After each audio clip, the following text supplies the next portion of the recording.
again, and I think I got the sound figured out this time. Computer update always breaks my microphone, so we'll let people funnel back in. Sound is working on my screen. I think it should be working for you guys. We'll wait for confirmation before we get something too juicy. But yeah, that's what happens when you don't update your computer because you've been away for 6 weeks. When you do, it breaks things. So, all right, we've got sounds confirmed. All right, so I've been away. My buddy is out of the hospital. He's back at home. He's also my silent business partner. Stayed with him for a few weeks, and things are going well. So that's the good news. Catch him back up on work. So I know I've been gone for an eternity, but between helping out and then catching up, and then I just got out of a couple been in meetings for the last few hours, and so I thought let's take a break, let's be with the people. I have been hanging out on Facebook and the forums a bit, and so I haven't been totally gone. You may have seen me making some video replies and stuff like that here and there as a between work stuff, but now I'm kind of getting back more into it. I made some videos. You'll see in the videos I made, like I'm not live streaming until I get caught up in videos, so I made 3 videos, and so now I'm mostly caught up, not all the way, and you know, it's good to be back. Ears activated. I like that. All right, what do we want to talk about today? What do you guys want to talk about? I know summer tubbing's kind of coming to an end. The aquarium season is kind of ramping back up. It's on fire. People are ordering more. We're busier at the warehouse. That's all good. We're rounding the corner on the store expansion. That's been good as well. I was there not this last weekend, but the weekend before. Got Dean and I working on it. Got another contractor working on it. You might have seen some pictures around on the internet. We started putting water in the first water in the giant 1,500 gallon aquarium. So yeah, a lot of things moving right along.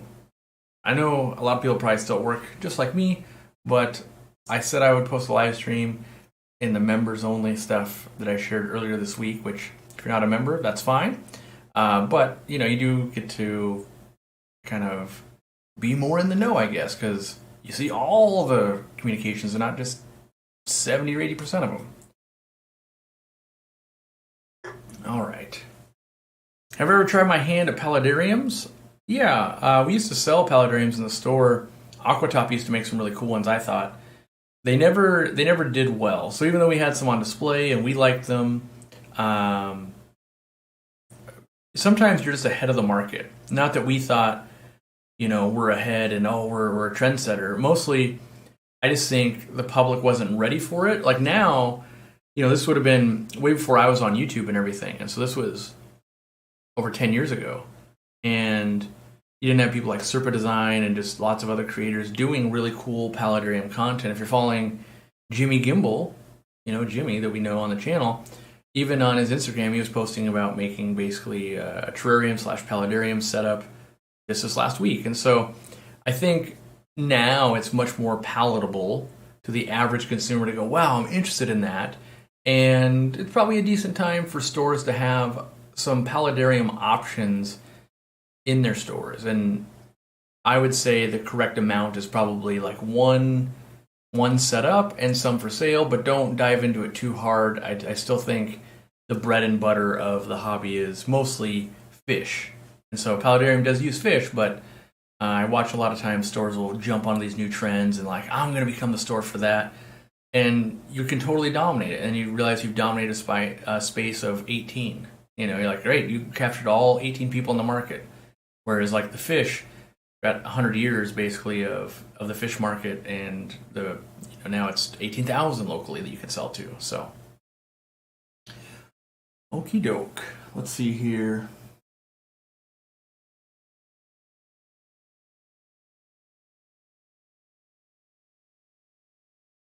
All right. So I'm talking with Dean real time. And we had an idea while we were working together. Dean's going to give a talk for the members this month, and what we're thinking we're going to do is we're going to make it so everybody can watch the talk while it's live, member or not, so you can kind of get a glimpse into like what is what would a member talk look like? And then once it's done being live, then it'll go to the members only section. Dean's talks, he's got a problem with people recording them and uploading them to different channels and all of that, and that's not what he prefers. So, but he does want the information kind of out there, but he wants it to be done in high quality. He wants it the right people benefit from it.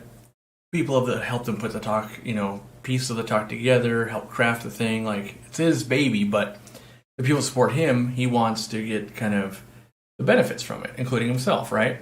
And so if random, channel Johnny22967 with horrible audio has his talk and makes him look bad, that's not good for him.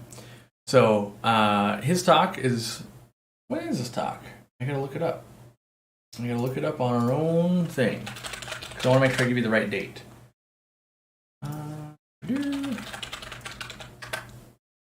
Random co-op.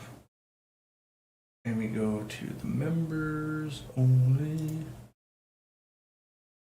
The 21st. There you go, the 21st. So on the 21st, which is a Saturday at 11 a.m., if you got nothing better going on, tune in and you can watch You can watch Dean's presentation on his kind of breeding fry system and all of that. Maybe you've seen that talk at an Aquashella or maybe your own local club, but it will be recorded and you can reference it, and that's a real good benefit because when you go to build one, you'll want to reference some parts. You go, how do you do that part? Okay, what's that look like again? And then also there'll be a Q&A portion of it as well, so you can ask some specific questions and maybe some of the evolutions of the system and stuff like that. It's ever evolving, by the way. It's always kind of changing and upgrading as we learn more, or as a new thing gets built, or any of that. So, if you're into breeding fish and that kind of stuff, or if you just want to watch Dean, give a presentation and make it fun, it's a pretty good time for an hour. So, any updates to the sponge filters coming soon? Yeah. If you've been looking on the website, you can see that we have a easy flow kit that will be launching, and eventually all sponge filters will have that. The price will go up a little bit, so there is that when those launch with it. But yeah, there's a kit. You've seen it in videos. You've just now started seeing it. We've actually been testing and working on this for a couple of years now, basically. Maybe 18 months, a couple of years. I'd have to look at the exact timeline. Started with just wanting to make airflow a little better through an air stone, and we were able to accomplish that with an air collar system. And then it kind of, one day I wasn't getting the right flow I wanted in my aquarium, and so I decided, well, I know how to do that, but I want to do that for the masses. And so we made a directional flow system for sponge filters, and then also it's now adjustable as well. So with all those 3D printing parts and some trips to China and back and all of that, now we're currently in production. You may have seen, I don't know if I can't remember if I posted to members only or if it was members and everybody, but there's a little mascot that's going to go with it. So we've got that sponge filter mascot and everything. And so, it's I think it's going to be one of the next best things Aquariumcoop's ever done. I think it's, I've been calling it our next $1 million idea, basically. I think we'll sell $1 million worth of this stuff between the sponge filters and all that. Because I think it's basically 90% of people or more will want that upgrade for their sponge filters. So if you're a sponge filter person, you'll want those upgrades because it's pretty nice. If you're not, that's fine too. But I think it's nothing, it's an airlift system. So that's been done for tens and tens and tens of years. There's whole ponds that run on it. It's not a new concept. I would say the fit and the polish and the affordability and the commercialization of it to make it easy purchasable, that's kind of the new concept of you just buy it and plug it in and it's going to work, as opposed to I got to figure out, what bubble size and what tube size. And, we had to test the arc. Is it 57.5? Is it 62.5? Is it 60%? Is it 62%? Is it 75%? To get the best flow going and all of that. So we've done all that kind of hard work for you guys. And you'll see in some of the videos coming up the different iterations and different parts and different ideas and things that have gone into making that go from testing, DIY in your own fish room, all the way to commercial. And, we've already done packaging and all of that. So we expect something like that might land. We're hoping in December, but officially on the website we have it in Q1 because you never know delays or something like that. So, I'm going to try to do some fun stuff though, and I think I'm going to try to give away some early. So I asked Randy today in a meeting, hey, get us some sent early so we can do, give some away in a live stream and on the forum and on Facebook and all of that, just because I think I want to get one to each RPP store, so if you ever go into an RPP store, you could see one and see like, oh, that's what that thing does. All right, maybe I'll buy some of those when they do launch. And so, yeah, we'll take a few $1,000s to get them, boxed up and sent over here via plane instead of on a container. But I think a lot of people want to just kind of feel them and play with them in their hands. And another idea that Randy came up with today, I think is good, is we're going to start a thread on the forum so that people can trade pieces or give away pieces. So what does that mean? Well, when you get the kit is going to be made to do all sizes of tanks pretty much. Not all sizes, but a lot of sizes of tanks. So maybe you own a 10-gallon aquarium and you buy your kit. Well, if all the extension parts can make it go, this tall, that's taller than your aquarium. And maybe you had 10-gallon tanks. So they have all these plastic pieces that you'll never use and are just junking up the world. Well, hopefully on the forum there's somebody else going, well, I only have giant tanks and I need lots of extension pieces. Would someone send those to me? And you slap a stamp on them and boom, there they go. And now you've made somebody happy and we've gotten more parts. So we decided we'd rather provide more parts for you and give you more options. And then, even though it's going to be excess plastic and all of that, then find a way, you could also donate them back to your local store. They could, we'll encourage our local stores to have bins of them too. So that way, maybe they got taller tanks or they have someone, I just need one more extension. The goal is not to get you to buy 3 kits to do your 210-gallon. We hope you can just buy one, right? So it's meant to be something that, yes, does make us money, but makes the hobby overall better. And I think it'll bring people closer together as, hey, you got extras. And it's kind of a share thing, I think. So we'll see. Okie doke. So some gifted memberships going out. Awesome. Thank you guys. And gals. How do you use your monthly chats, your membership chats? Should look like a little symbol down below, kind of where you do a super chat, and that brings up a thing that, once a month you get a message, and it stands out more in bold. I don't always answer everything. Even with super chats and all that, I never guarantee that I'll answer everything because I just miss them, and 2, sometimes I don't want to answer it, or 3, it gets overwhelming. So, yeah. All right. What else do I know? I've got so much going on. I've been testing so much stuff. I've got a box of a new product that I need to be testing. I haven't opened yet. So I've got lots of testing going on. Been testing some algicides and stuff. If you've been reading the Facebook group, you saw that I chimed in on one, and the jury's still out. I lean more towards hyped more than it's doing, but I'm what, $40 into it so far, and one tank looks like I've done nothing. The other tank, I took out all the fish and put some snails in, and it's eating some of the algae, but I'm not sure I could attribute any of that to the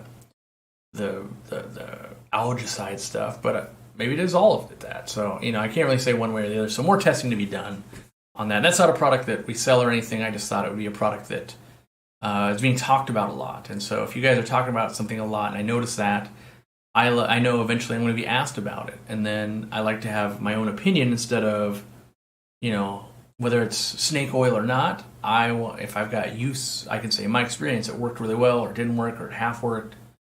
So that's what I think you guys pay me for, is what's your opinion? Do we ever ship to South Africa? We basically don't ship anywhere outside the United States. We have shipped out in the past. Couldn't really make it work. Honestly, we're having quite a bit of struggles right now just in the United States. It's the shipping landscape is just always changing, and you guys might have seen it from Amazon getting a lot slower and that kind of stuff, and there's just new things coming into play, whether it's a new law or a new way something's being handled, or now it's surge pricing, or now it's coming into the gift season and there's weather events, and there's just always something, right? And so it takes a lot for us to stay on top of getting your package out within hours. So that's our goal. Same day within hours, kind of always. That's our kind of mantra. And then minimizing any delays between here and your home. And there's not a lot we can do about that. We can choose good service levels. We can track packages. We can use liners and heat packs and all of that. And mostly it's data. We look at data and like, things are slowing down with this method. Maybe we pivot. And honestly, we were working with one of the carriers for the last 2 or 3 months and doing site visits, trying to figure out why lithium-ion battery products are having problems. You can now buy them from our website again, so that's good. But for a long time, we stopped selling them because they were taking weeks and weeks and weeks to get delivered, and we gave out thousands and thousands of dollars in gift cards and apologies and all of that. So we like to actually deliver on our promise of just trying to be reasonable. We get it out of our doors quick, and then we get it to you in a timely manner after that, where I'm not a fan of businesses where I order and then they ship it 4 or 5 days later, and then they ship it the slowest method possible. So like by the time I get something, I hate the feeling when you've forgotten you've ordered that. Like, oh yeah, wasn't it? I ordered that like a month ago, right? Like that was a long time ago. So I don't like that. I like it so that you order it and then you're like, yeah, that'll be here like Saturday, and then I can do it. Especially with a hobby type thing. You get excited, you order the thing, and you want to do the thing. You don't want to order it and then forget about it, and then 3 weeks later, like, yeah, I kind of went with a different way.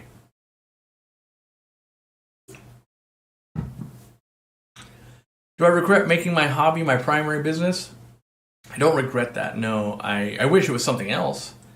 So I'm very fortunate in the money I make and the success I've had and the platform I have and the people enjoy what I do. So I wouldn't trade any of that. And so I don't regret getting into this situation because it's an amazing situation to be in. But it would be great if I had all of those same perks and it was pen reviews or something that I wasn't crazy passionate about, because then I'd still have my own nerd hobby that I didn't have to share, where I don't really have that nerd hobby at the same level right now. So, but I couldn't say I regret it at all. That would be, I think, a lie if I said, like, yeah, I wish I think if anyone was given the choice, maybe not anyone, but most people given the choice, would you like to make good money, be your own boss, and have all this notoriety and all the good things that come with it? Or have a hobby? I think most people would choose to have the both. Like, yep, it's work and hobby, and it's a much easier decision to make. Like, if you have a bunch of money, you could be like, I'd rather just be the hobby. But most of us aren't in that boat, so we choose, I'll take all the good stuff that comes with it. I can't wait for the finished store. Yeah, the store, I'd say it's a slow and steady.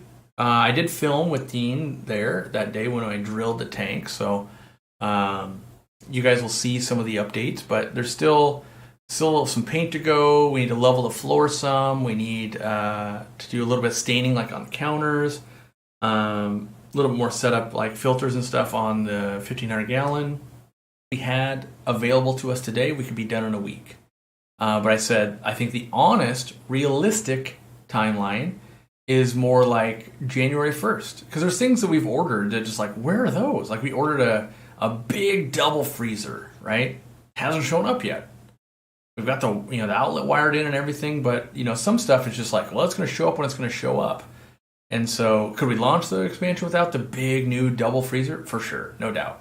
So we're not specifically just waiting on that, but there's other things too that like, well, we're waiting on that, we're waiting on this. We need more cycle time, for instance. We're still, we want to cycle and plant and the 1,500 gallon a bit more. And not that that has to be fully up and going before we could open the other side, but there's still lots of things that we want to get done, and we want to get done right. We're trying to leave a lot of negative space, and so lots of open spaces. So it's going to be a new store. People are going to crowd in there. It's going to be awesome. And we want to make sure that people can still walk by each other, and you can still look at products and look at the fish. And you can have an employee catching a fish, someone standing behind them watching catch a fish, and someone walk behind them while someone on the other side is also checking out.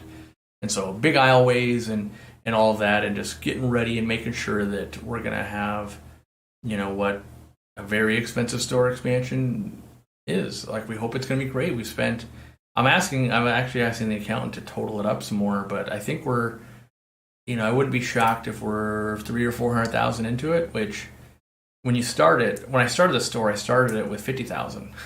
So to be spending this much money to do this again, obviously there's inflation and things got more expensive and that kind of stuff, but we're doing a much better job from the get-go. Better water change system, better drainage system, better tanks, more tanks, bigger tanks, right? We'd have put in a whole pond section. We put in, we changed it so the bettas used to be shared water. None of them share water anymore. They're all their own little standalone tank without a water change. So we also rewired all the betta racks with our own lights. And so there's all these things we've been doing.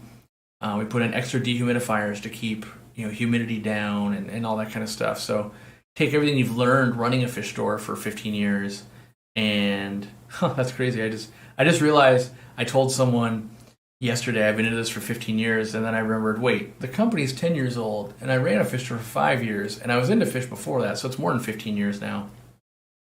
But you take all that experience of what you learned, and when I built a store for $50,000, I just used lower quality materials or less materials. Like, we'll just use this normal dehumidifier. Now we have commercial dehumidifiers, for instance.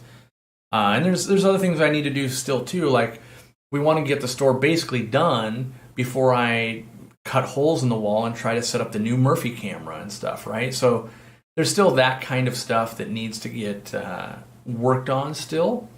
But I don't want to rush it, right? I don't want to be like, that camera angle's good enough, knowing there's still, like, we need to kind of scape the tank and everything. Go, if the camera was here, what would that look like? What's the lighting going to look like? All of those elements to it. What's it going to look like when people are looking at the tank, right? If you're watching the Murphy camera now, you watch people walking in front of you all the time. We're trying to put it more off to the side so that'll be less of an issue. People will still do that, but they won't want to necessarily stand between you and the tank all of the time. And so you take everything you've learned in the last 10, 15 years, and you apply it to now, costs way more because we can do it this cheap way, but I know I'm going to want this way long term.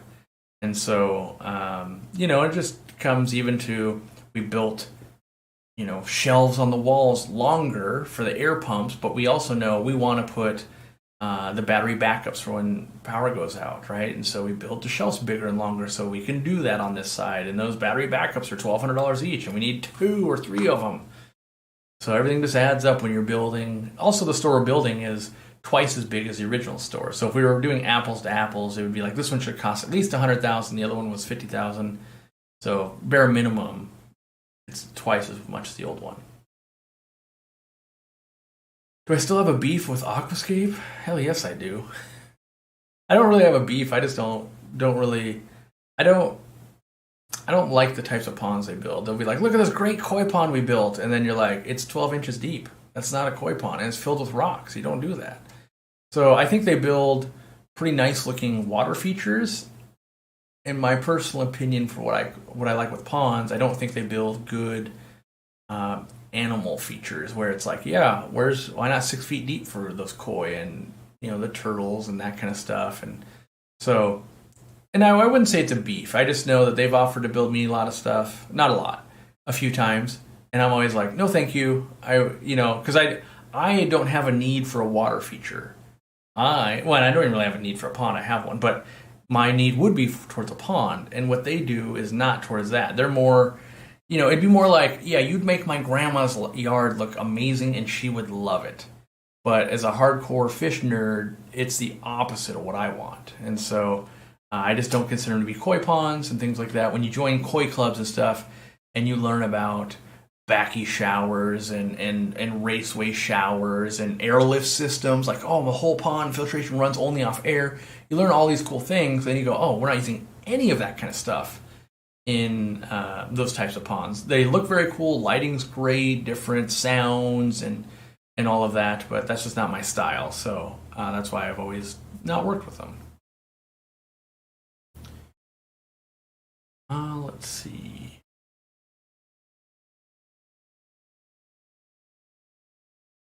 Lots of long comments trying to get to any ideas what I should put in a 20-gallon as a centerpiece, or should I not have a centerpiece and just have a shoaling fish?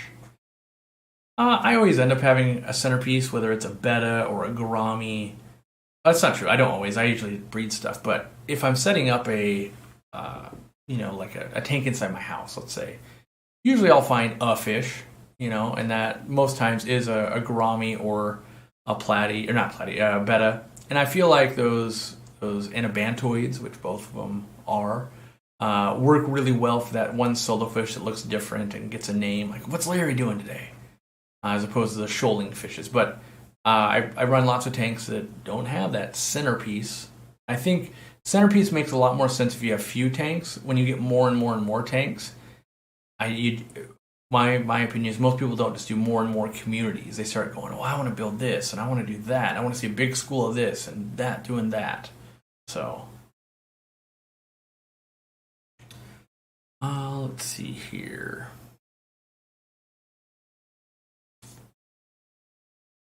Yeah, there's going to be a video coming out about my pond. I had to do some stuff to it. You guys might have seen that picture. So, there's some new stuff coming.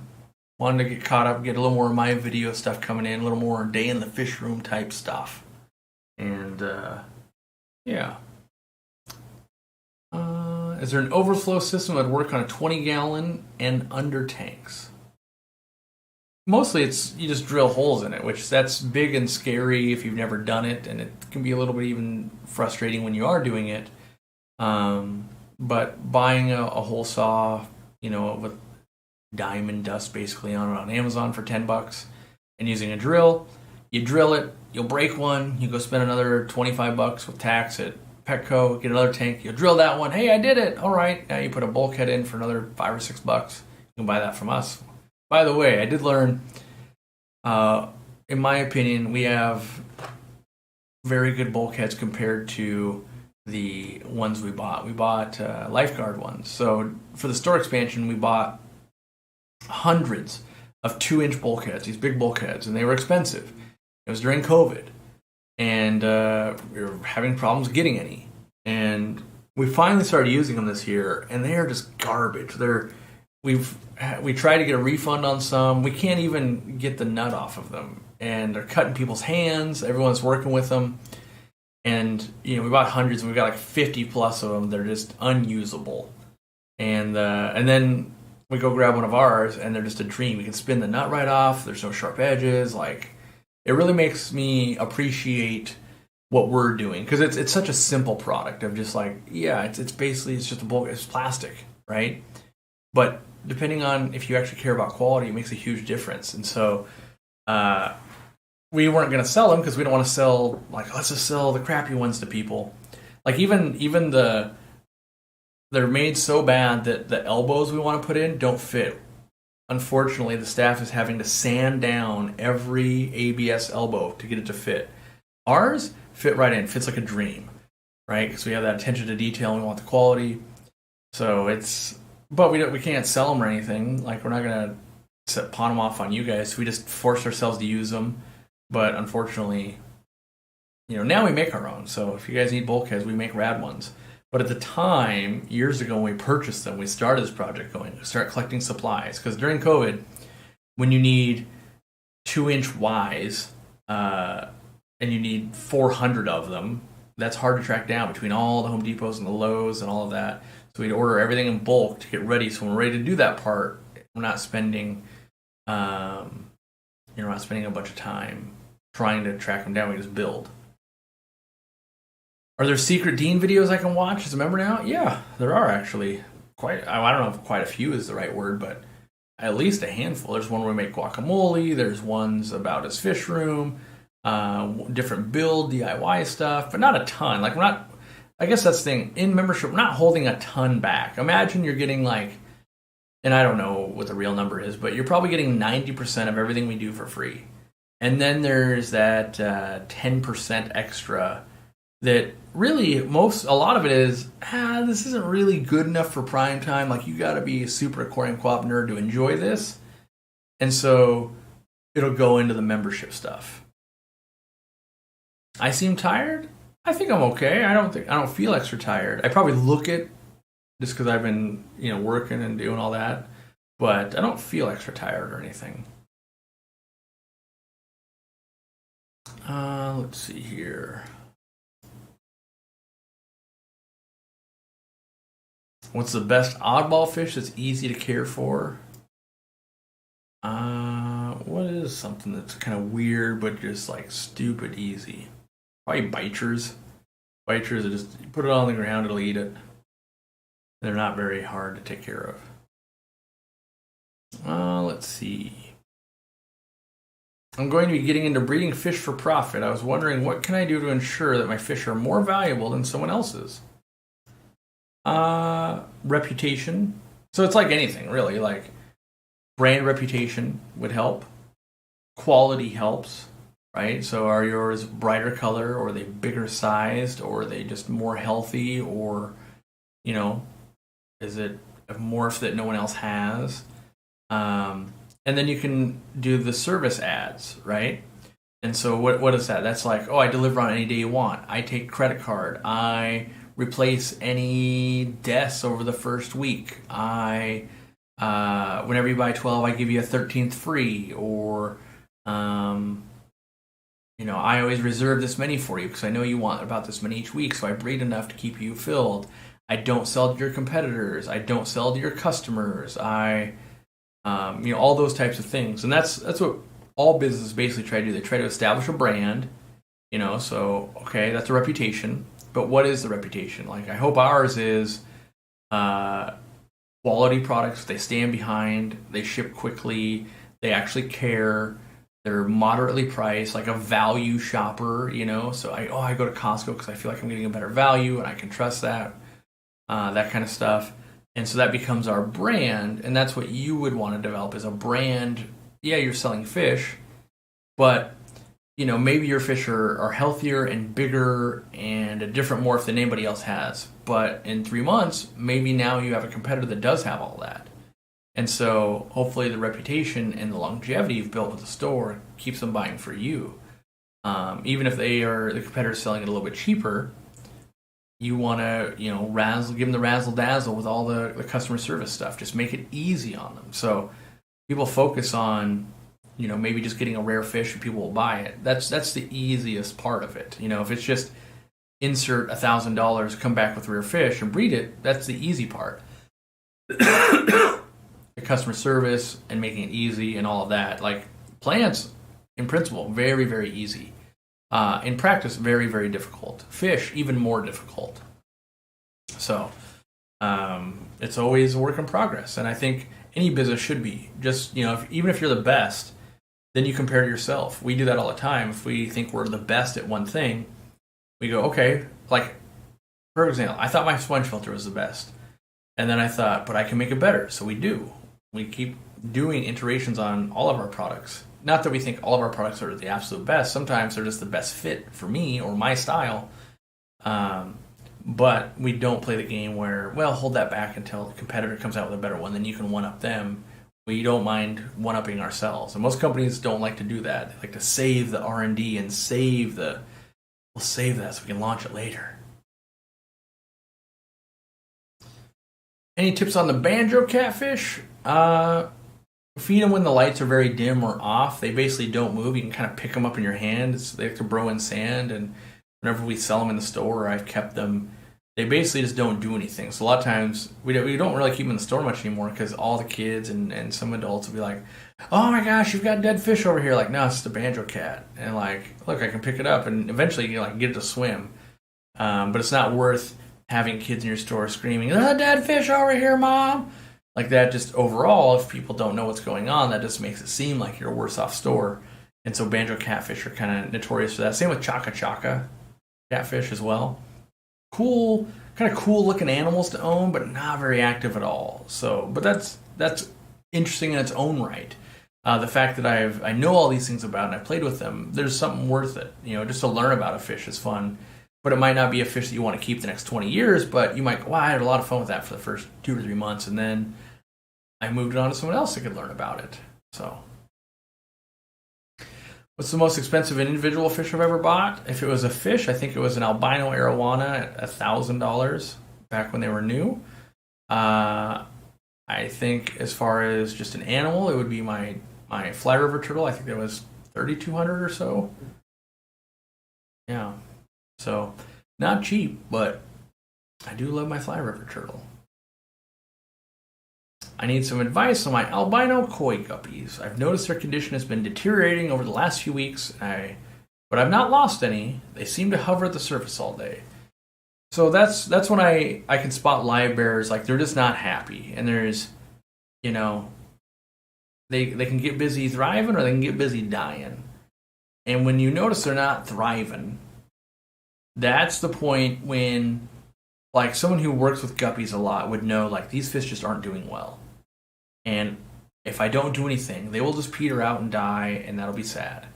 So you've noticed now they're just not thriving. Now I would double up on looking at water parameters. You know, is the pH at least 7? But maybe they're happier at 7.5 with this breeder you got them from. What's the hardness? Is the hardness actually hard enough? And you might go, my hardness is off the chart. And I would say, great. But do you know if it's calcium? Because test kits like ours, they measure calcium, magnesium. You could have 1 billion parts per million magnesium and no calcium. So maybe dig into that a little further. Go, okay, maybe I need a little bit of that. So maybe you're adding some minerals to the water just to hope, you know. And maybe you go, well, are they sick? Maybe I add a little bit of marine salt or something to help fight off a little bit of illness, perk up. That's why I love marine salt a lot for plants and guppies and stuff, because it adds a little bit of pH, adds a little bit of buffer, adds a whole bunch of trace elements, minerals, right? All of that comes together and it helps feed your plants. It helps perk up a lot of the fish a lot of times. And it can be as small as a teaspoon per 20 gallons. So, and like our easy brine shrimp salt will do it. Take a little teaspoon with a water change, and it helps feed the plants and perk up a lot of live bears and stuff. And that's mostly what my focus is a lot of times. And, you know, also look at temperatures. Maybe it's running a little bit cool. Maybe it's running too hot. Maybe you're at 84 and they're just going, ugh. Maybe it's food, right? Maybe you're just like, I'm only feeding them this food, and for whatever reason, they're not thriving on it. Or maybe you've got a food that's a little bit expired. Or maybe, you got to set them up on an auto feeder and it feeds the same amount, but now that they've bred a bunch, each one's getting not very much food. And you just have to, keep spending time with it. And, yesterday I learned a great thing. I've been away from my tanks basically like 6 weeks. Like, yeah, I've made some videos and I've done some stuff, but the reason I've got algae everywhere is because there's no fertilizer going in. When I tested not every tank, but I spot tested like 11 different tanks in the studio or the fish room. Not a single one had any nitrates detectable. I was so worried, I actually opened up brand new kits, same problem. Then I dosed Easy Green and I could detect nitrates, so I know my kits are working. But the water change schedule that I had was keeping the water so clean or so nitrate devoid, right? So there's no nitrogen left for the plants, that the only thing that can grow is algae. So, and I haven't talked about algae in long enough, but, what's different between algae and plants, in my opinion, the easiest way to kind of interpret that, is a plant. Let's boil it down to something really easy. A plant might need 5 things to grow, right? Like, I need some nitrogen, I need some iron, I need some calcium, I need some magnesium, and I need some trace elements, right? And if a plant is missing one of these, they don't grow very well. So like, I'm missing the trace element, or missing magnesium. Maybe you're getting really dark veins and that kind of stuff. If you're missing nitrogen, the plants just can't grow. That is the main food. So think of it like, if you take away all the main ingredients, you've got no food, you've got no fruits, veg, or meat. You've only got condiments left. You can't really make a meal, right? So that's like the big one. That's the main thing the plants need. If you're missing something else, like, well, this food's a little dry or doesn't quite taste right, they can still kind of grow. Now, with algae, instead of needing 5 things, they need 1. What one thing do they need? Any of the 5. So like, all I've got in my refrigerator is mustard. Guess what? They'll eat it all and they'll grow. All I've got is, veggies, meat, and fruit. They'll grow. All I've got is a half jar of relish from 2 years ago. Guess what? They'll eat it and they'll grow. So plants need all 5 things, right? Algae can use any one of them to grow. And that's where I've got algae growing in all different types in my fish room, because I have none of the essential to get it to grow. I've got my water's got lots of elements in it. Like I've got iron, I've got calcium, I've got all these things in my well water, but I don't have the main ingredient. So I've got all the condiments, all the extra things, but not the main thing.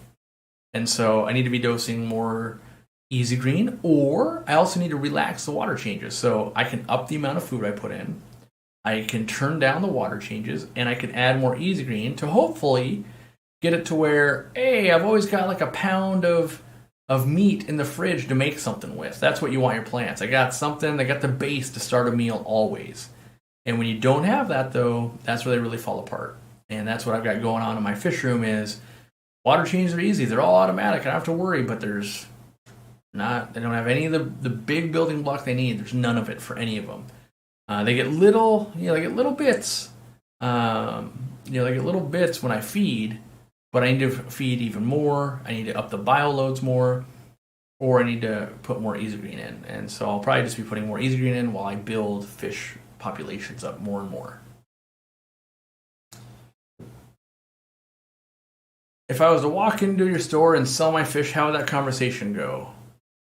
I can tell you how it would go. You'd go, hey, I'd like to sell my fish. And I go, what do you got? And then I would say, how much? And then I go, how many? And you'd be like, 32. And then I would say, well, I probably don't need those. And you'd say, why not? And then I would say, well, I need 10x that amount to justify putting them into my quarantine room, putting them through that system. And then you'd go, but I don't have that many. And I go, yeah, I know, it's unfortunate. Where if it was zebra plecos, maybe. But most people, let's say you come in with a lyrebird or an apisto or an angelfish, most things that people can breed, if they're not in high enough numbers, it doesn't make sense for us, right? And so really what you should do is walk in and establish and go, hey, I'd like to sell you X fish at Y amount. How many do you need? How many should I get going before you'll buy them? And then that conversation goes, all right, yeah, if you were to sell me those at $3 each, I right now, like let's say it's neon tetras. Let's say you're going to breed neon tetras, which most people can't, but let's say you were. I would say, okay, yep, we move 200 to 300 a week. To replace our current supplier, you'd have to be able to keep up with at least that. They're $1 a piece. Like, all right, that's about what we're paying. Sure, $1 a piece. Bring some in when you've bred them, and bring me 6 so I can see the quality and the size. They need to be at least this size. Got to make sure they look really nice and healthy. And if you can deliver those hand-bred, local neon tetras every week, 200 to 300, I could buy them from you. And then usually the other side of the coin is you go, well, I can't make you 1,200 reliably every month. It's like, well, then I can't afford to give up the current supplier. Because a lot of times when you have a supplier, with the way shipping works and all of that, you have to meet minimums and all kinds of stuff. You can't just be like, well, what if I just sell you 50? Well, I can't take the 200 away from that. It doesn't scale correctly. So it's a better way to start with something you can do, setting the price, then getting samples, and then actually doing the business. Hello from Israel. I miss being in Israel. I want to go back. I miss some of the food, miss the people, and I want to take my wife there. It was a fun place to visit, I thought. Interesting. And I want to go back to Rand's farm, a guy that I only got to visit one of his 10 fish farms, and it was the one with the robot that hung from the ceiling and fed all the fish based on weight. Insane. I want to go back. Real bad.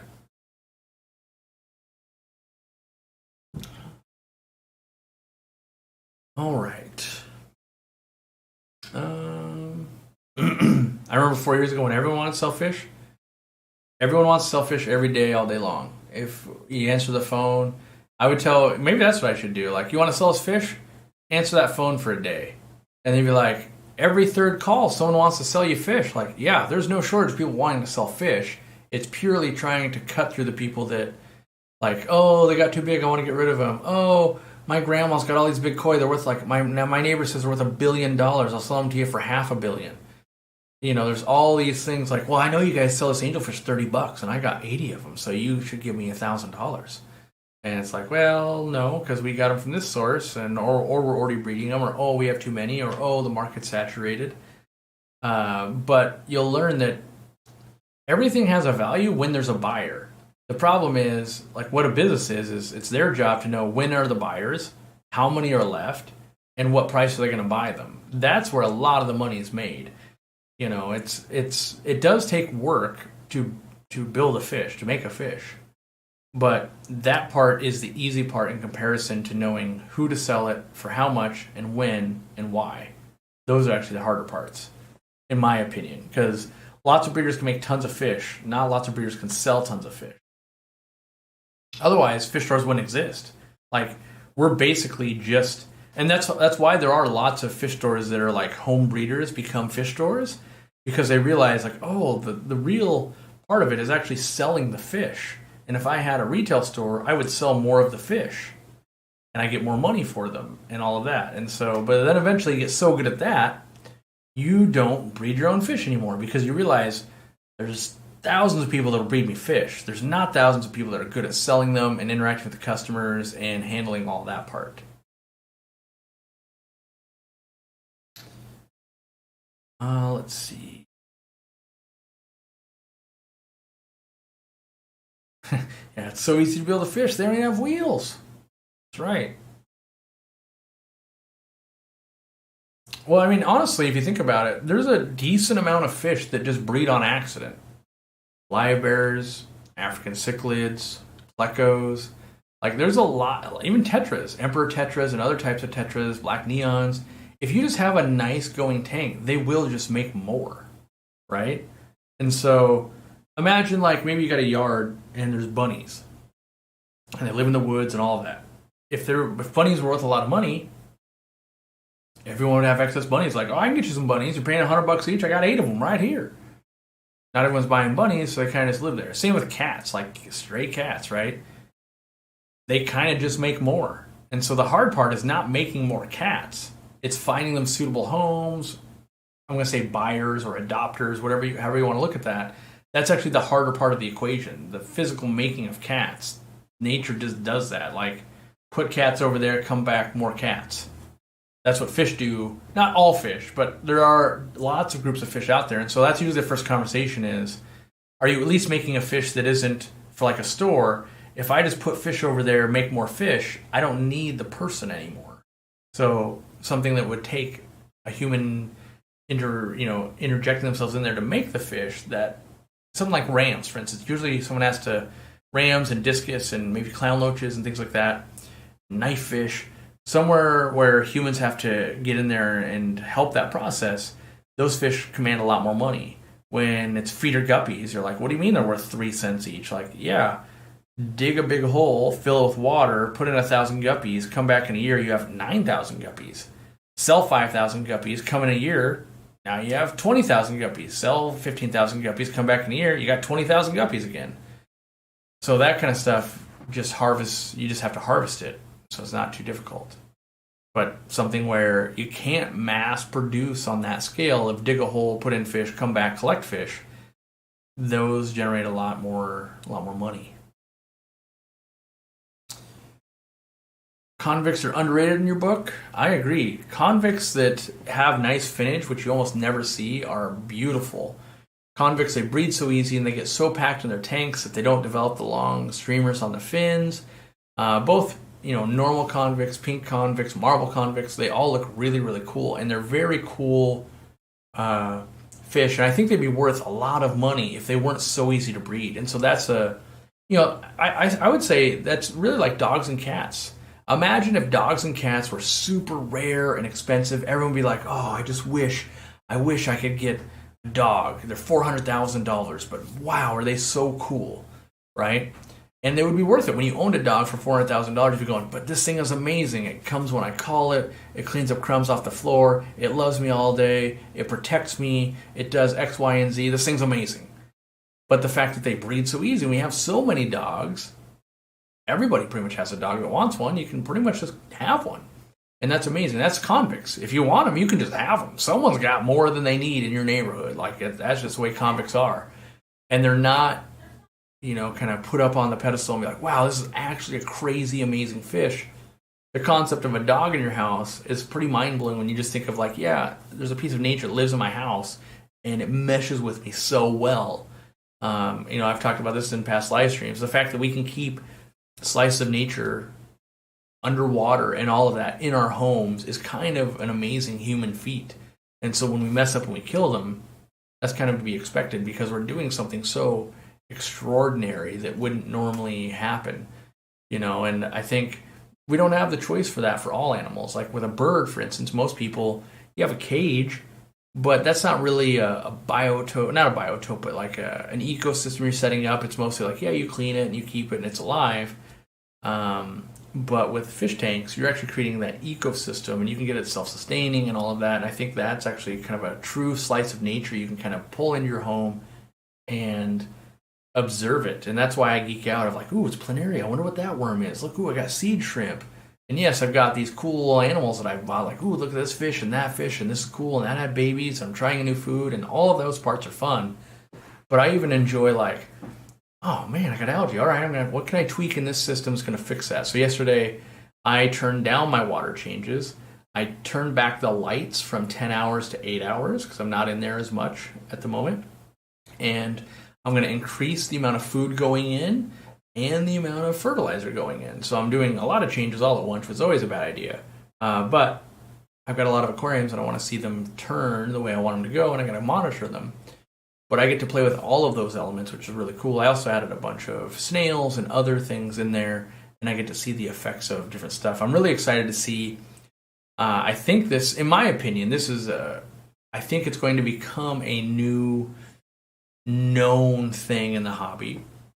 But it seems to me that nerite snails will eat blue-green algae. Now, I don't think this was common knowledge 5 years ago, or even a year ago, maybe a year ago, but I didn't know it working in a fish store. I never really knew anything about it, and now that we've been seeing it happen more and more, I think in 5 to 10 years, when you have blue-green algae, people are going to say, yeah, get yourself some nerite snails. Instead of only, use erythromycin to treat it, or Maricin, treat it that way. I think now we've got potentially an animal that will help kind of curb it. So I'm excited to kind of watch that play out more and more on some of the tanks I've got. And then if that continues to be true, that wisdom will spread, and that's just another thing we've figured out in our hobby, which will be great. Can I use my new Aquariumcoop heater in a saltwater tank? I don't see why not. I think you could. How do you become a member? Click the link that Candy shared. That would do it for you. Ram's horn eat cyano really well. So that's interesting. I've always had tons of ram's horns, and I haven't seen that. Now, I haven't set up tests to watch it, but I feel like if I was to review 10 years of YouTube, I could probably find tanks that I've had where, I've got tons of blue-green algae and snails. Maybe not. Sometimes there's that, weird. Yeah, I guess I actually have only ever had blue-green algae in a tank where there hasn't been ram's horn snails. But I feel like I love ram's horn snails. I try to keep them in every tank, so I feel like, But I don't think I've had that experience, but it'd be worth like... See, because I'm 99% sure my ellipsifer eel tank where I was growing blue-green algae to test the Fritz product to get rid of it had ram's horn snails in it. So I'd have to go back and review the footage. Now, just because you have it in there doesn't mean they always eat it all and everything. So it could be growing fast and they could eat. So that could be true also. Maybe I have one snail and I'm growing algae wicked fast. So there is that. But I haven't, I haven't run enough of those numbers to try. So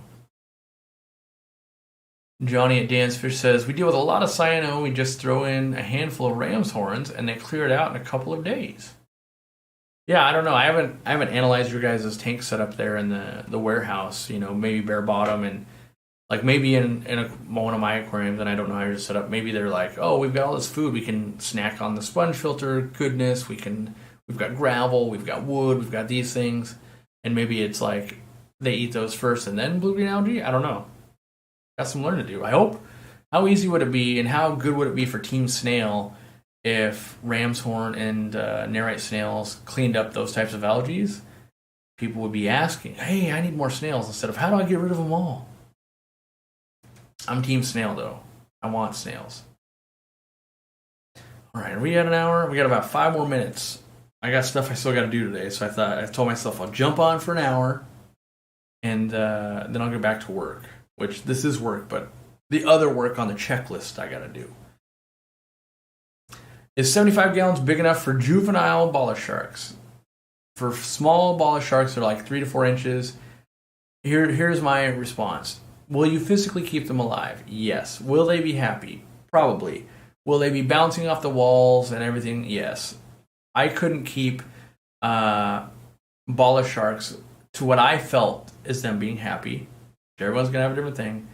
In a 6 foot by 6 foot aquarium. They are just a very fast fish that can dart and swim very quickly. They want to school. And mine had gotten up to about 8 to 10 inches. And I did not feel comfortable. I was like, I need a much bigger aquarium, I think, because these guys are still busting their face open on the acrylic. And I tried, putting plants around the sides and trying to cover it and all of that so it wouldn't happen. But I think it's just they're so fast. You know, kind of that fish when they're just like, boom, and they're gone. They can do that. Like, you just walk up to the tank, if they get startled, the whole school, boom, they're just absolutely gone into the sides and all that kind of stuff. And so, can you physically raise them in that 75? Yes. Would you enjoy them? Yes. Would they have an okay time? Probably yes. But know that as they get bigger and bigger, I found it very hard. And I'm a guy that owns some real large tanks, and I don't consider any of the tanks I own, even the 1,500 gallon, to be big enough where that fish would really, really be thriving. I think it'd be fine, but I also wouldn't put it in that tank because I don't want people to fall in love with baller sharks at my store, because if they're going to 29 and 55 gallons, I know they won't live they'll live a long time. It won't be very long until they've outgrown that environment where they're really thriving. So I try to lead by example as much as I can, and so that's why I wouldn't keep them in those big tanks. But I also don't think those would quite be big enough either. I don't know what it is. It could be like, oh, it's got to be, and you can make that case for everything. Like, oh, everything you keep should be in 20 million gallons. Like, yep, everything wants more. Mountaintop Puffer Keeper. The easy planters are amazing. I've added 14 to the 270 gallon. My Cross River Puffer breeding project would be even more impossible without them. Yeah. Mountaintop Puffer Keeper are the Cross River Puffers. So that's used to be one of my holy grail fish till I kind of interacted with it in person. Are they super duper aggressive? Like the ones that I always saw at wholesaler, and they were trying to attack me through the glass and all that. And they're getting to be more affordable. I think they're now down in the pick them up for like $1,000 instead of $5 to $10 each, which is kind of nice. But are the ones you're keeping as pets, so not in a store environment? Have they mellowed out? Or are they still little hate machines? Well, not little, but do they still have a real temper to them? I have a fish I got a few days ago. When it swims, it shakes side to side like a wiggle. I've never seen this before, and all my other fish are not doing it. So, Riley, what you might want to look up is something called the shimmies. And it might, so when it's hard to know what we're exactly describing when we say it's swimming, side to side like a wiggle.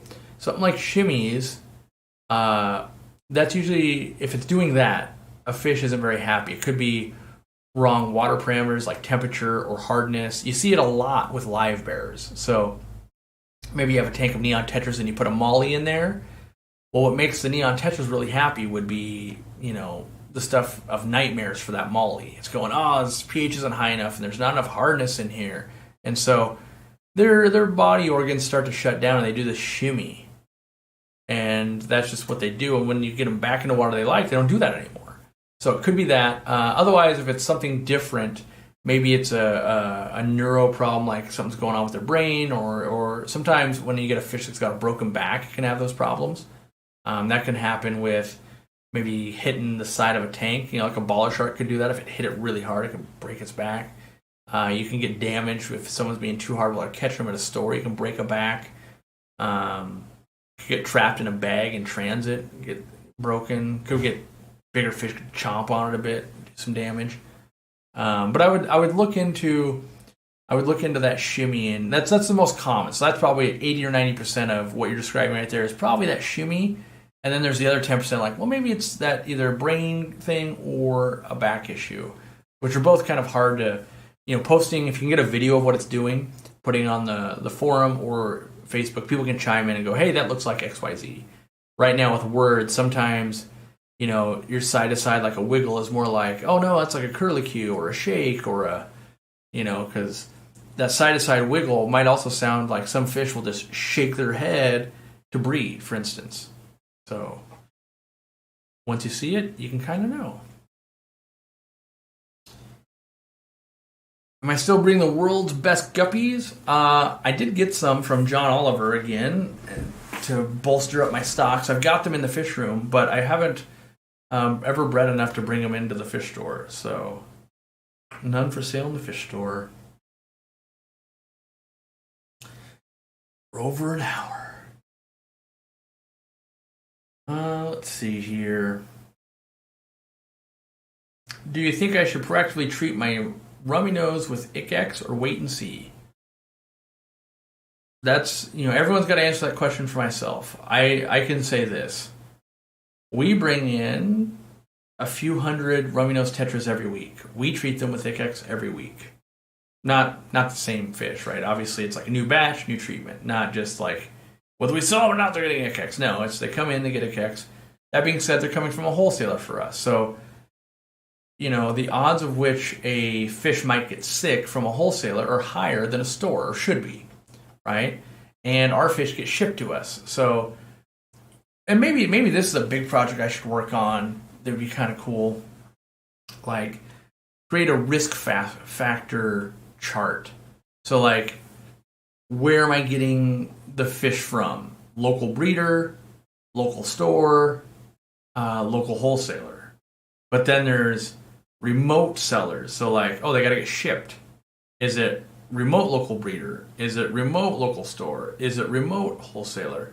And give a score, right? So local breeder, odds are fairly low it's going to come sick. Local store, higher because there's more fish, more nets, more people watching it. Local wholesaler, even more. Water could be shared, could be illness everywhere, right? Then you've got those levels being shipped. So they could leave all of those healthy, but then get sick in transit. So like a local breeder is going to be better than a breeder 4 states over that's to ship it. Maybe they got great fish too, but they got sick in shipping, right? And what I think is you could provide a score of like, here's the odds I think they're sick. Local breeder, 10%. Remote breeder, maybe that's 30%, right? And then you go to store. Store is 20%. Remote store, 50%. And then you go to wholesaler. Wholesaler is 50% sick. Remote wholesaler, 70%, right? And then you could kind of go, okay, based on the odds, I got this, these rummy nose from this source. I kind of think there's this much at risk. You could also add to that score what's currently in the tanks. Are you quarantining them? Oh, they're getting their own quarantine tank. You've got more time. But there are people that will be like, well, I have 30 rummy nose and I bought 10 more, but I don't own a quarantine tank. I want to add the 10 to the 30 to make 40. I think that adds a risk factor. I would then go, well, I'd be more likely to treat if I was in that scenario versus if I could just quarantine and watch. And so I think you could build out this kind of matrix system. And there's something to type of fish as well. So like live bears, much more likely to get fungal and bacterial infections. Rummy nose or tetras in general, much more likely to have problems with ick. Same with clown loaches and rams. So I think you could build this thing out, and it is much easier to advise, like, yes, just always quarantine, and we use meds. And for us, so let's say we go local breeder, and we establish there's a 10% chance of being sick. And I bought 300 German blue rams from a local breeder, and we don't quarantine them. And we sell out 100 rams in the first week to 50 different homes, 50 pairs. And now they're sick. We have contaminated 50 home aquariums. So that's a big risk for us. That's why we always quarantine. So even though there's 10%, it gets amplified so hard if we're reselling them. Where you at home, that 10%, if it goes wrong, you've only affected one tank. And so I think maybe you could justify, like, maybe not meds. But in our scenario, we medicate every time because we don't want to, we want to help stop the spread of disease. And if you buy 300 rummy nose and every person on average is buying 6, and you put them in 50 different homes and they all have this new disease or just a disease, you've contaminated 50 people's home aquariums. And that can spread to, it went through the whole fish room for this person. So they had 30 aquariums. That alone was 80 aquariums. And so I think that's why we quarantine at home. You don't know that everybody will quarantine. You don't know that everybody will use the right meds. And so I think we could work on a big project to go, well, what do we think are the odds? And you can only, at best, you could probably be at 99%. Because there's always yep, the guy was my neighbor. He's got the exact same water. And I literally just drove, I literally walked it 30 paces to my fish room. But you're still going to have different water. You might have more wood. You might have more rock in there. You might have more flow. You might have all these things. And so there's always a chance still. And without knowing where you got them, I would just say every step you go from a home aquarium, the chances go up, right? And so if you got them from your local store and they're doing a good job, great. Maybe you're at 20% risk. If you bought them from Aquariumcoop, you're at 20% risk, right? If you buy them from Aquahuna, I would say you're more at 50% risk or 70%, I think 70%, risk. And it's because they're being shipped to you and they're from a wholesaler. You bought them from Dan's Fish, I think you're at 50%. Or maybe it's 40%, whatever the algorithm was. You're shipping them, and he's not a wholesaler. He's more like a online store. So I think you got the 20% shipping risk, and you got the 20% just being a store risk. So, and different values. Wholesale might be cheaper. This shipping across the country might be more or less expensive. Yeah. Let's see. Have I ever considered bringing in a vet? We've had a vet in over the summer that's very insightful when it comes to medicating. Yeah. So we've basically consulted with vets and ichthyologists, and I was doing that when I was coming up with the med trio of how do we keep illness from spreading, knowing that every facility we order fish from is bringing in a new culture. It's kind of think of fish as, you send your kid back to school. What happens? They bring home illness, right? They come back and they got this cold and they got that flu and they have this cough, right? That's just what happens because they're all coming from homes to here. It's basically what happens with fish. Fish come in from this farm with a cough. They come in from this one with the cold. They come from this one with the flu. They come this one for the bacteria fin-eating disease. And they're just hitting the store. We get, 3 fish shipments a week. So every week there's 3 shipments, but it goes even further. Those wholesalers are getting fish shipments from 5 places. So basically, we're getting the risk of 15 different places to bring in disease every single week. And so we want to keep that at bay as much as possible because if something runs rampant, we lose lots of money and there's lots of fish deaths too, which is bad. And so that's why we developed the trio of what can we do to stamp out as much of the diseases we normally see from coming in. What are all the common culprits? And it's the same thing we see done in kennels, basically, right? When dogs come in, we treat for kennel cough and these other things, even if they don't have it. We deworm animals, even if they don't have it, because we know it spreads it's so prevalent and it's so problematic and it's so common that it's better to just let's deworm, let's do these things, it's been out in the street or it's been, donated to us or whatever. And yes, does that mean some fish or some dogs or whatever are getting meds that they didn't necessarily need? Yes. But it is more costly we need to do a fecal smear on every single animal that comes through here. Does it have worms? All right, yes or no? Does it have, do all the dogs have yeast infections on their paws and that kind of stuff? And so usually with the handling of animals, you try to set up best practices. And so if I was running a dog shelter, which I don't, and I don't know enough about it, but just off the top of my head, it's like, okay, well, we want to make sure we deworm them, for what, heartworms and other types of worms. We want to make sure that they're ready to go against, kennel cough and that kind of stuff.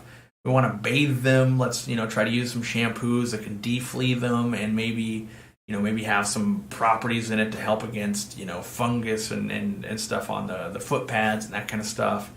Let's trim up any extra hair around the eyes that might be causing some gooping and that kind of stuff. Let's trim up the toe pads, for all that. Let's trim the nails. Like, this is just the basic package when an animal comes in to try and get it ready to go to a new home eventually. And then the animal's under observation. You notice, oh, it's got a limp, or oh, it's got a wound, or oh, it's got this problem, it's got diarrhea. And then you go in and you target with medicines and stuff like that. And that's kind of what we do with fish. The fish come in, and we know fish are, it's unlikely when it's super hot or super cold, and there's delays, that fish are going to get ick, or, the pH they can get gill burn. There's all these things that happen. So first we treat for, we're wanting to take care of bacterial infections, we're wanting to deworm them, and we're wanting to take care of external parasites. So we try and do that right away. And then from there, we're still observing the fish. And if something else is wrong, like, oh, I've got a really bad infection of one of these things, we double down. We go, okay, now we're only treating for ick, or we're only treating for bacterial infection, or, oh man, they got worms so bad, or, oh, turns out the normal dewormer we use isn't working. They've got, red worms coming out of their butt, Camelinus redworm. And so we need to use Expel P to get rid of that, or some levamisole. And then once the fish is thriving and eating well and it's been through quarantine, then it goes out into the sales floor where we still watch them. And they're being sold at that point. But, part of the process is preventative, and then part of the process is watching and catching what you didn't get during preventative, right? And at a fish store, you do that very quickly because time is money and all of that. In a perfect world, every fish would be quarantined for a year and there'd never be illness anywhere. And then there's the reality that there are lots of fish that sell for $1 and you can't take care of it for a year for $1 or $5 or $10 or $20, really. So that's where we're at. What can I do to rejoin the Facebook group? I made an honest mistake 3 years ago and can only assume I shared a video, not sure to contact. There is no way. And it's not anything personal. We're not singly targeting you out. Most platforms make it very difficult to have like an appeal process. And what I mean by that is, like on YouTube and stuff like that, let's say I accidentally banned you right now. To unban you takes hours because there might be 30, 40,000 people banned. Just spam bots and all of that. So to find casual aquatics again out of there is a needle in a haystack. And Facebook's the same way. We've got hundreds of thousands of people of spam bot accounts that are blocked. And so to go find your username out of there is very labor intensive. And when we tried to do that in the past, we found that a very high percentage of people that were offenders just became repeat offenders. You may be the opposite of that, and I hope you are, and great, that's all good.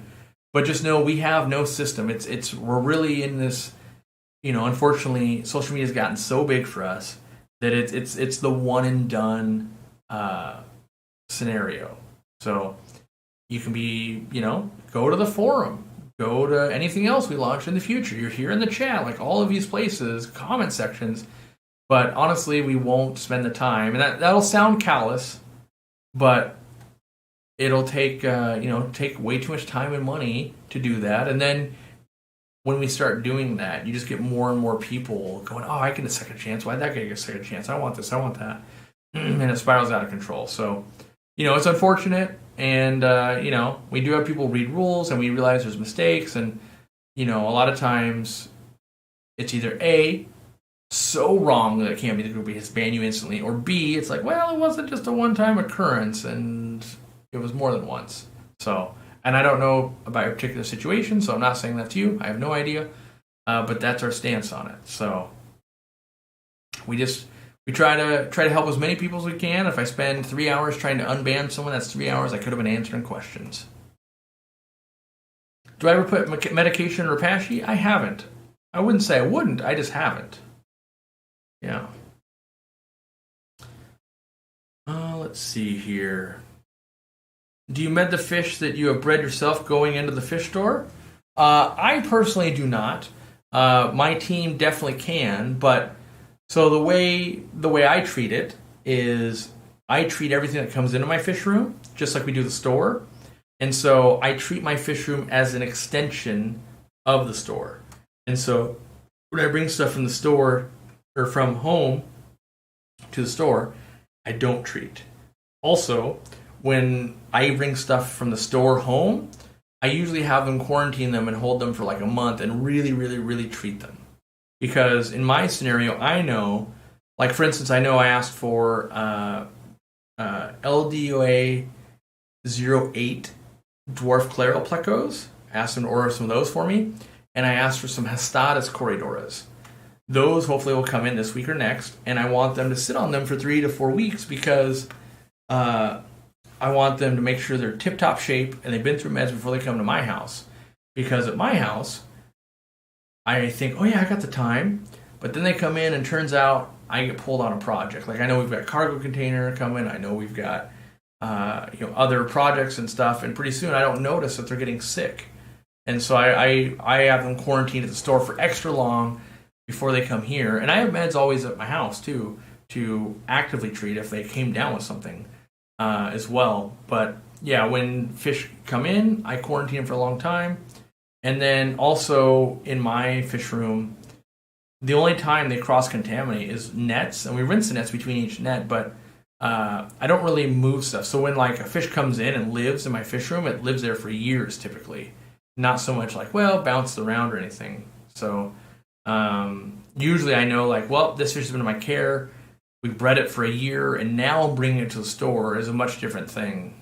So, but yeah, they should always keep an eye on them for sure, just like every other fish. So, what meds can be used on food to treat for internal parasite? I'm not quite sure. You know, a lot of people use metronidazole and stuff, but it depends. Like if we're talking about Repashy, I don't know about the boiling water and how that plays. Will I ever make a non-mesh co-op cap? Probably. We have in the past. So all of our hats in the past didn't have mesh. I would expect so. I don't know when. Like we're actually just bursting at the seams of the warehouse. So a lot of what we got going on is we don't do much of anything, even though we know it's a good idea, because there's just not room in the warehouse. We're just literally out of room. We have optimized every optimization that can be made. I mean, not every, but the lion's share of them, right? We're optimizing, and we just need a bigger warehouse. So some of that is like, we want to do X, Y, and Z. Like, great, when we have more space, we're totally doing it. But right now, it doesn't make sense to have 2 different types of hoodies and adding on. We used to have like 7 different types of hats. Then we have like 2 or 3. And it's more storage of all the things. And so even if I really wanted that hat, like, no, not till we get a bigger warehouse. So a bigger warehouse allows a lot more things to happen. All right, I got stuff I got to do. I went for an hour and 18 minutes, so it's a little 18 minutes longer than I should. Not should, but planning to, especially with the restart due to the audio. I plan to be live next week sometime. Don't know when yet. I'll fit it in. And thanks for you guys and girls and everyone else that showed up today. And if you have questions, leave comments, join the Facebook group, join the forums. Support what we do if you like it, and we'll see you around. By the way, don't forget to give someone a compliment. I hope you were keeping up on that even though I wasn't around. Make their day, make your day, you'll get one. Makes the world go round.